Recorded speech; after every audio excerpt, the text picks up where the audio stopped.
Hello mga ka-Lushroom! For today's video, gagawan natin ang eyelash extension ng aking angel na si JM. Matagal na nga daw siyang walang eyelash extension, kaya sabi ko sa kanya nung nakaraan, lalagyan ko siya ng extension bago mag-Christmas.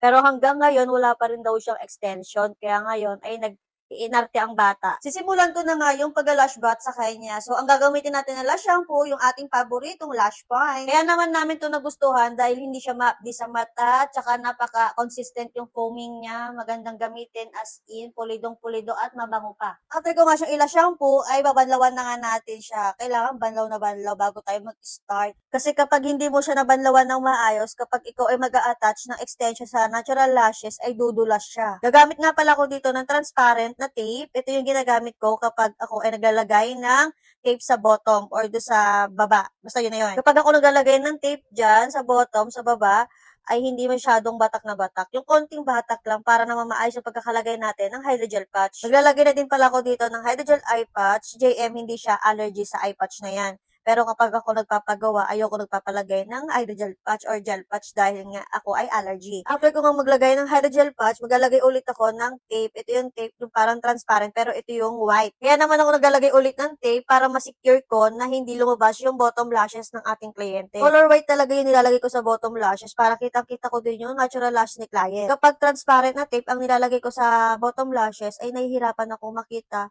yung natural lash ni client. At hinahati ko rin siya sa gitna. Hindi naman natin kailangan na malapad na tape or malaki. Kailangan lang natin dito yung ma-secure natin na hindi lalabas yung bottom lashes. Hindi ko rin kailangan na padilatin si client para lagyan siya ng tape. Inaangat ko lang ng konti yung kanyang taluka para malagay ko ng maayos yung tape. Mag-start na nga pala ako dito mag-mapping sa kanya. So, ang ganyang style ay doll eye. Pero ang kanyang design, gagawin ko sa kanya yung bago naming version na LR volume. LR means lash room. Charis. Dahil mahaba ang natural lashes niya, ang size na pinakamahaba nilagay ko sa kanya ay size 14.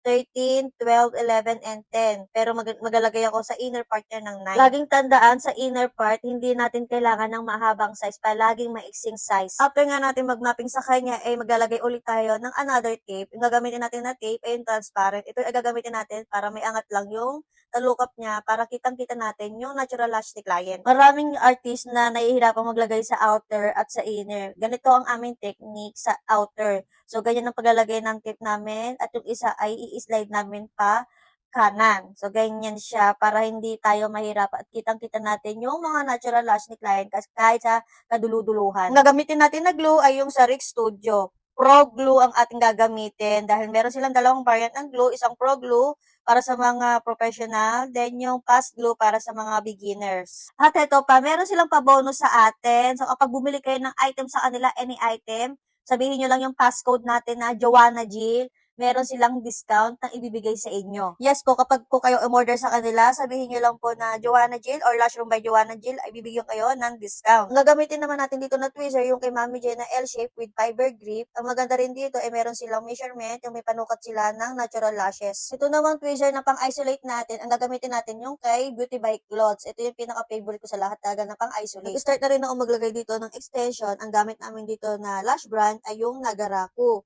End curl po yung gamit namin dito. End curl. Dahil po tayo ay artist, kailangan ko pong mag-explore na mag-explore. Nakita ko kasi itong end curl na to sa Nagara ko. Then napaisip ako, ano kaya itsura ng end curl kapag ginawa nating doll eye, cat eye, or so whatever. Ano kaya magiging outcome niya? Hindi ako nagdalawang isip na umorder. Kaya nung dumating to sa amin, talaga namang sinubukan ko kagad siya kay JM. Actually, una ko siyang sinubukan kay Mami K Daily Vlogs. Kung mapapanood niyo sa vlogs niya. Ayun yung first time natin sa kanyang gumawa ng ganitong end curl. Sabi ko nga kay Mami K Daily Vlogs, pag hindi niya nagustuhan yung outcome, balik siya sa akin after 3 days at papalitan natin siya ng bago. Ang ending, tuwang-tuwa siya sa outcome, kaya ayun, kahit yung kanyang Daddy J ay talagang nagustuhan at napangiti sa outcome. Sana all! Hindi ko nga lang siya na-picturean ng maayos dahil tawa siya ng tawa. Kaya sabi ko sa sarili ko, gagawin ko na lang si JM para naman mabidyohan ko din at mapakita ko rin sa inyo. After nga ng 2 oras, ay tapos na kami. Hindi ko nga lang siya masyadong nabidyohan sa paggawa dahil nagiinit yung phone ko.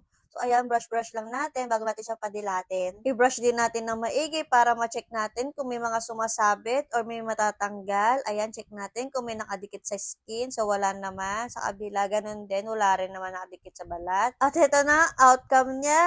So, dilat. O, bongga, ang ganda. Yung isang eyes niya, medyo kinagat daw siya ng lamok. Ewan ko, saan siya naglusot-lusot na yung bata na yan at kinagat siya ng lamok. Ayan, ang ganda. O, diba? San ka pa? So, ayun lang. Thank you for watching. Bye! Mwah!